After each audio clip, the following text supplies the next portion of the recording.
यहाँ के हमारे एमएलए जी भी यहाँ साथ में जुड़े हमारे।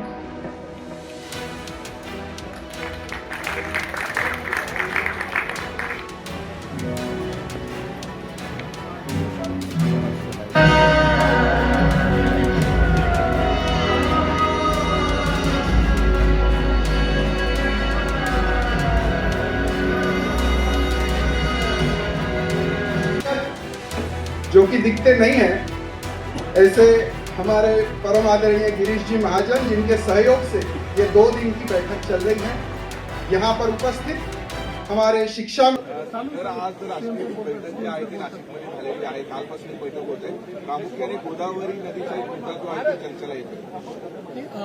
अखिल भारतीय संत समिती जी सनातन विचार परंपरेतील 127 संप्रदायांचं एकत्रितपणे हे संघटन आहे आणि त्यांनी कुंभमेळ्याच्या पार्श्वभूमीवर नाशिकमध्ये आपली बैठक घेतली। त्या बैठकीमध्ये मी आज आलो होतो।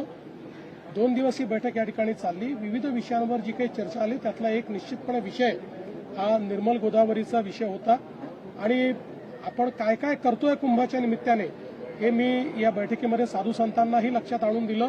विशेषतः आपली गोदावरी ही निर्मल वाहिली पाहिजे, ती अविरल वाहिली पाहिजे, या दृष्टीनं आपण जे काही आता कामं सुरू केलेले आहेत, वेगवेगळ्या प्रकारे जो काही घाण आहे ती ट्रॅप करून आणि स्वच्छ पाणीच केवळ गोदावरीमध्ये जाईल, हे जे काही आपण काम हातात घेतलं आहे, घाटांचं विस्तारीकरण आपण हातात घेतलेलं आहे, या सगळ्या गोष्टींची माहिती आणि कुंभमध्ये एकूणच आपण काय करणार आहोत याची माहिती पण दिली।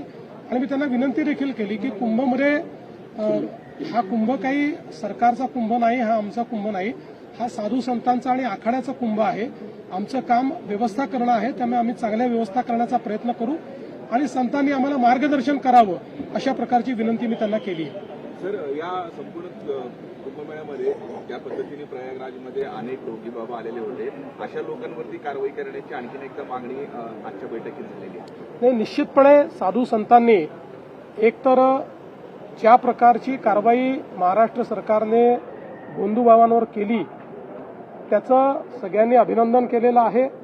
त्याकरता त्यांनी महाराष्ट्र सरकारचं स्वागत देखील केलेलं आहे आणि अपेक्षा व्यक्त केलेली आहे की जे लोक या ठिकाणी आस्थेचा गैरवापर करून आणि या संपूर्ण संत संप्रदायाला, सनातन विचाराला कलंकित करण्याचं काम करतात, त्या सर्वांवर कारवाई झाली पाहिजे। निश्चित तशी कारवाई आम्ही करू। आपल्या संपूर्ण कामाचं सुद्धा कौतुक केलं। देशाचं नेतृत्व करण्यासाठी जे काही मोजके नाव आता घेतले जात आहेत त्यात तुमचं नाव आघाडीवरती आहे, एक अशा पद्धती सुद्धा आघाडीवर वगैरे असं त्यांनी नाही सांगितलं, त्याच्यामुळे मला असं वाटतं की अशी काही बातमी तुम्ही करण्याचा प्रयत्न करू नका। पण ठीक आहे, त्यांनी जे काही कौतुक केलं, संतांचं काम असतं चांगल्या कामाला आशीर्वाद द्यायचं, त्यामुळे त्यांनी चांगल्या कामाला आशीर्वाद दिला आहे।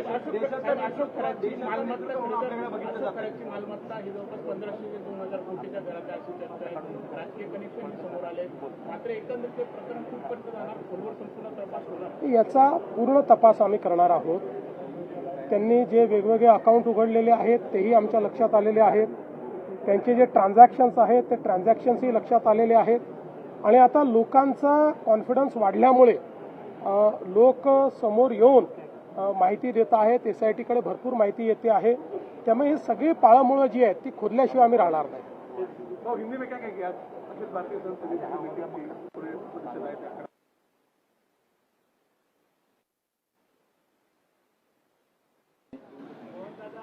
हम सभी जानते हैं कि नासिक में जो कुंभ मेला होने वाला है, तो उसी के चलते इस बैठक का आयोजन यहाँ किया गया। कई विषयों के ऊपर इसमें चर्चा की गई, विशेष रूप से कुंभ के आयोजन में क्या करना चाहिए, किस प्रकार से गोदावरी निर्मल और अविरल बहनी चाहिए, ये सारी चीज़ों पर चर्चा हुई। हमने भी महाराष्ट्र सरकार इसमें क्या क्या कर रहा है, हमारी नगर निगम इसमें क्या कर रही है, ये सारी बातों की जानकारी मैंने दी। किस प्रकार से हम गोदावरी को अविरल और निर्मल करने का प्रयास कर रहे हैं, किस प्रकार से त्र्यंबकेश्वर में हमारी नदी 12 महीने बहती रहे, इसका जो हम प्रावधान कर रहे हैं, बाकी भी जो सारी व्यवस्थाएं कर रहे हैं, वो सारी चीज़ें हमने कही। और हमने संत समुदाय से ये अपील की है कि कुंभ मेला ये कोई सरकार का मेला नहीं है, सरकार का काम तो केवल व्यवस्थाएं करना है। ये मेला तो साधु संतों का और अखाड़ों का मेला है, इसलिए वो जिस प्रकार से मार्गदर्शन करेंगे उसी प्रकार से हम लोग कार्य करेंगे। महाराष्ट्रामध्ये काही दिवसांपूर्वी पाऊस झाला, नुकसान शेतकऱ्यांचं झालं, आपण आढावा देखील घेतलेला आहे, तर या सगळ्या अनुषंगाने मदतीबाबत या सगळ्या शेतकऱ्यांना आम्ही मदत देणार आहोत। महाराष्ट्रामध्ये आपण जर बघितलं असेल तर कुठेही अवकाळी पाऊस झाला, गारपीट झाली किंवा अशा पद्धतीची कुठली नैसर्गिक आपत्ती आली, तात्काळ आपण पंचनामे करतो आणि पंचनामे करून मदत करतो। याही सगळ्या शेतकऱ्यांना जी काही आवश्यक मदत है ती केली जाए। उस मामले में हम लोग तह तक पहुंच रहे हैं। विशेष रूप से जो अलग अलग प्रकार के उनके ट्रांजैक्शंस है उसको ढूंढकर हम लोग निकाल रहे हैं और मेरा अपना मानना है कि निश्चित रूप से उनकी सारी संपत्ति, उनके सारे गैर व्यवहार और उन्होंने जो एक प्रकार से महिलाओं के साथ बदसलूकी की है, अत्याचार किए, सबको खोदकर हम कड़ी से कड़ी सजा उनको देंगे। और मुझे ऐसा लगता है कि इसमें महाराष्ट्र में सभी का एकमत है और मैं तो ऐसा कहूँगा कि हमारे लिए किसी भी प्रकार की राजनीति से ऊपर है। कुछ लोग इसमें भी राजनीति करने की कोशिश कर रहे हैं, लेकिन मैं स्पष्ट रूप से कहना चाहता हूँ कि हम लोग इस प्रकार की राजनीति को तवज्जो नहीं देते। जो कार्य सरकार को करना है सरकार करती रहेगी। साहेब, एसआयटीचा तपास मंदवला आहे असा आरोप केला जातोय की एसआयटीचा तपास मंदवला असा आरोप केला जातोय। 18 दिवस होत गेलाय पण तपासात काही ठोस समोर आलं नाही। मला असं वाटतं की 12 गुन्हे दाखल झाले आहेत, रोज नवीन माहिती समोर येते आहे।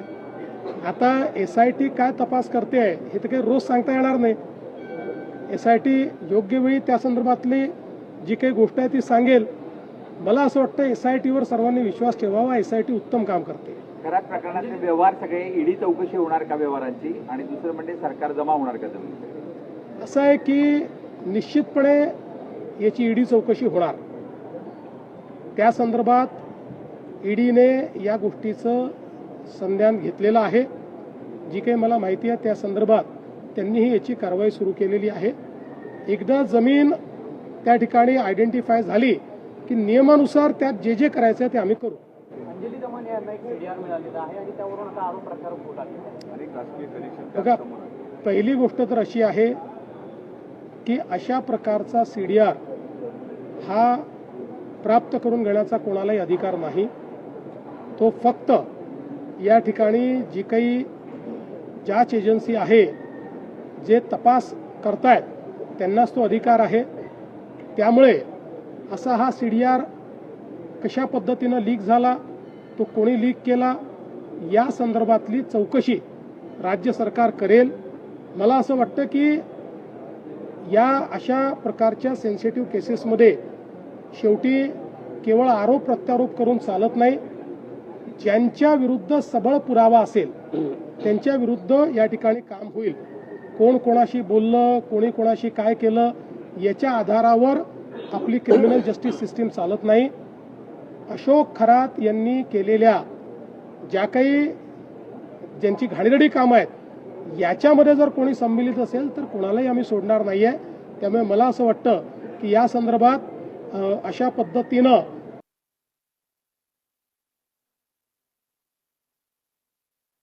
आणखीन एक साहेब, नाशिकमध्ये घोटाळा गुन्हा दाखल झालेला आहे, फक्त गुन्हे होतात पण कारवाई होत नाही असं सुद्धा एक आरोप केला जातो। गुन्हा झाला तरच कारवाई होईल। कारवाईची पहिली स्टेप ही गुन्हा दाखल करणं आहे।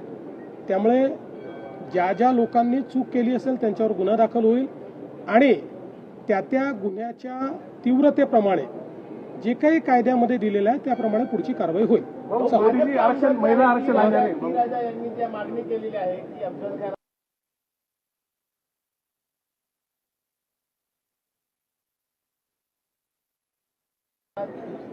अफजल खानाचं थडगं हे त्या ठिकाणी आहे। त्याच्यात मागणी जर काही करायची असेल तर ही मागणी केली पाहिजे की जे लोक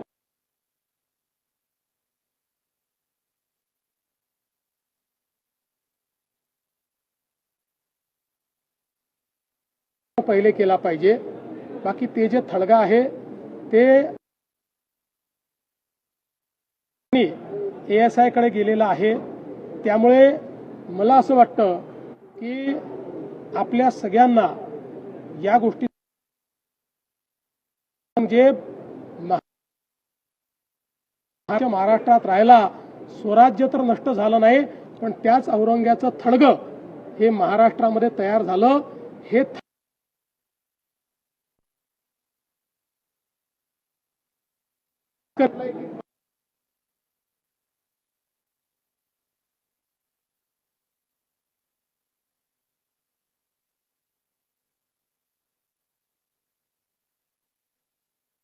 तिनं बोलणं देखील चुकीचं आहे आणि रक्षण करण्याकरता महाराष्ट्र सरकार आणि महाराष्ट्र पोलीस हे पुरेसे आहेत. इतर कोणाची आवश्यकता नाही.